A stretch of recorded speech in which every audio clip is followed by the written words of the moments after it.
여호와께서 모세에게 말씀하여 이르시되 사람을 보내어 내가 이스라엘 자손에게 주는 가나안 땅을 정탐하게 하되 그들의 조상의 가문 각 지파 중에서 지휘관 된 자 한 사람씩 보내라. 모세가 여호와의 명령을 따라 바란 광야에서 그들을 보냈으니 그들은 다 이스라엘 자손의 수령된 사람이라.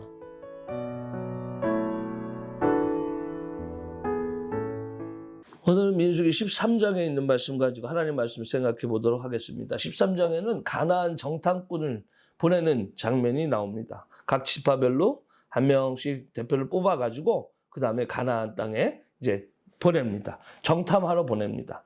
그들이 가서 뭘 해야 되느냐라고 18절부터 20절까지 보면 그 땅이 어떠한지 정탐하라. 그 땅 거민이 강한지 약한지 많은지 적은지 그들이 사는 땅이 좋은지 나쁜지 사는 성읍이 진영인지 산성인지 토지가 비옥한지 메마른지 나무가 있는지 없는지 탐지해라 이렇게 얘기합니다. 그리고 그 땅의 실과를 가져와라 이렇게 얘기합니다. 구체적인 목적이 있어요. 목표가 있어요. 그 땅에 내가 왜 가느냐. 정탐하러 가는 데 있어서 놀러 가는 게 아니라 우리들이 그 땅에 가서 무엇을 어떻게 하고 어떤 것을 보고 어떤 것을 보고를 해야 될지에 대해서 구체적으로 설명합니다. 그리고 그들이 결국 그 땅에 들어가서 봅니다.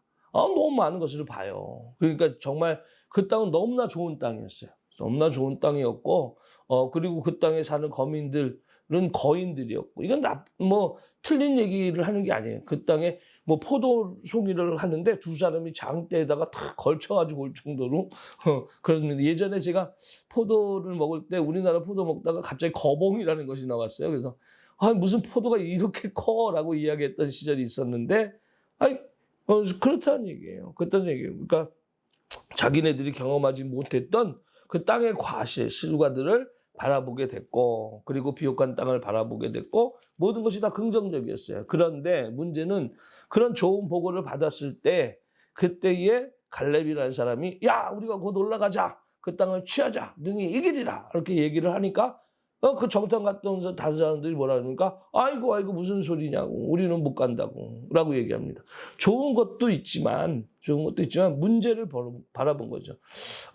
우리가 항상 생각할 때 삶이라는 것은 어떻게 변할지 몰라요. 그런데 그 삶을 바라보는 시각이 긍정적이냐 부정적이냐 이것에 따라서 결과는 나빠집니다.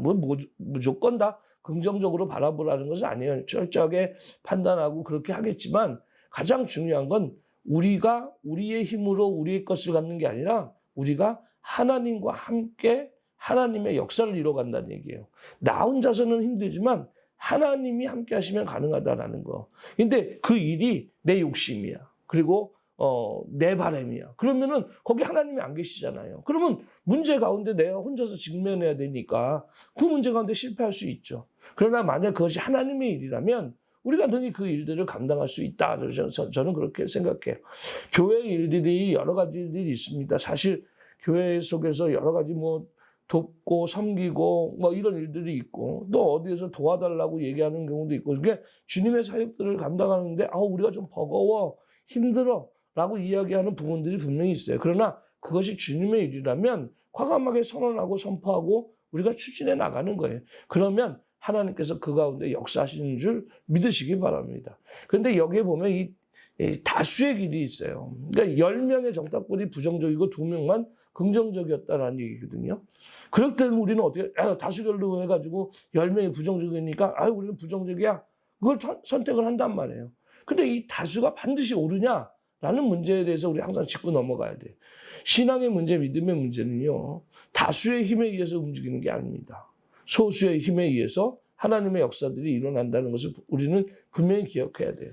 저희 아버님이 은연감리교회라는 교회에 목회를 하셨을 때 그 교회에서 중고등부 수련회를 갔어요. 강원도 홍천으로 수련회를 갔는데 그 땅이 너무 좋은 거예요. 그 땅이 너무 좋으니까 1년, 2년, 3년 계속 그곳으로 수련회 갔어요. 그 하천변인데 계곡이 있고 큰 절벽도 있고 막 아주 너무 좋아요.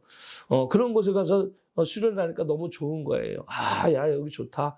내년에 또 가자. 내후년에 또 가자. 그래서 계속 그곳을 가게 됐어요. 그러다가 그 땅이 나온 거예요. 나오니까 야 그럼 우리 교회가 이걸 사자. 이 땅을 사자. 이렇게 얘기를 했어요. 그때 당시 돈으로 한 4천만 원 정도 됐어요. 오늘날로 얘기하면 한 2억 정도 될 것 같아요. 근데 그 땅이 딱 나오니까 그래서 회의를 했어요. 기획위원회를 해가지고 회의를 했는데 뭐 그때 교통이 별로 좋지 않았거든요. 그쪽으로는. 그러니까 차를 타고 가면 4시간 반에서 5시간 정도 걸리니까 뭐 4시간 반, 5시간 반 걸리는 그곳에 무슨 기도원을 사냐, 뭐 땅을 사냐. 그래서 이제 기획위원회를 한 다음에 그 부결이 됐어요. 안 된다, 사지 말자. 이렇게 얘기가 됐어요.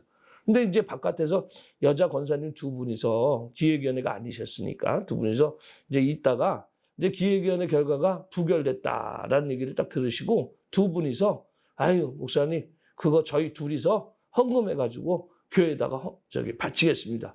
그러신 거예요.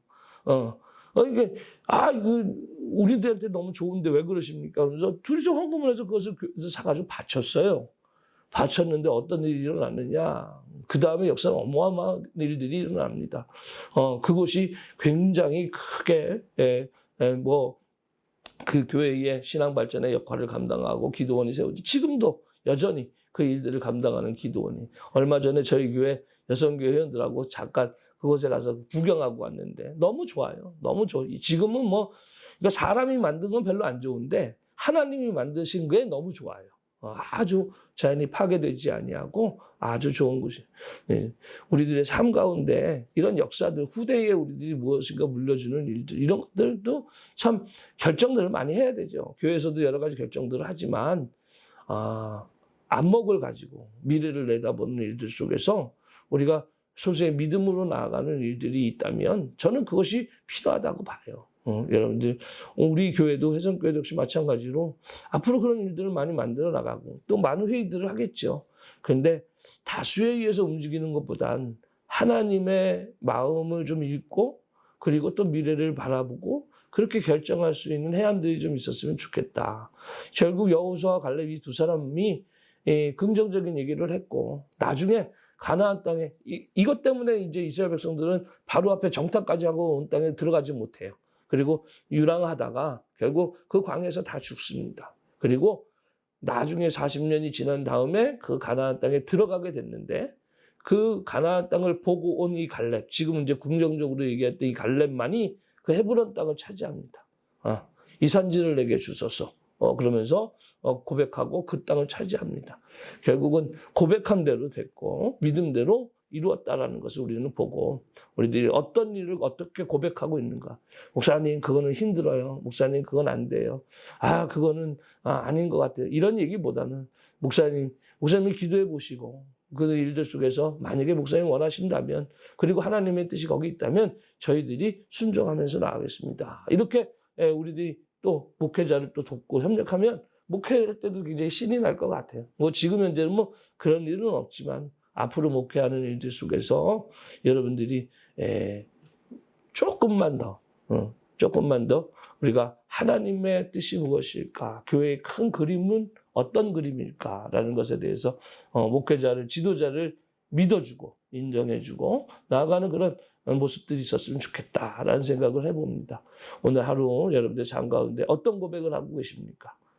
부정적인 것, 그건 안 되는 것, 이런 것들을 바라보니까 너무 좋은 거잖아요. 좋은 것들이 많잖아요.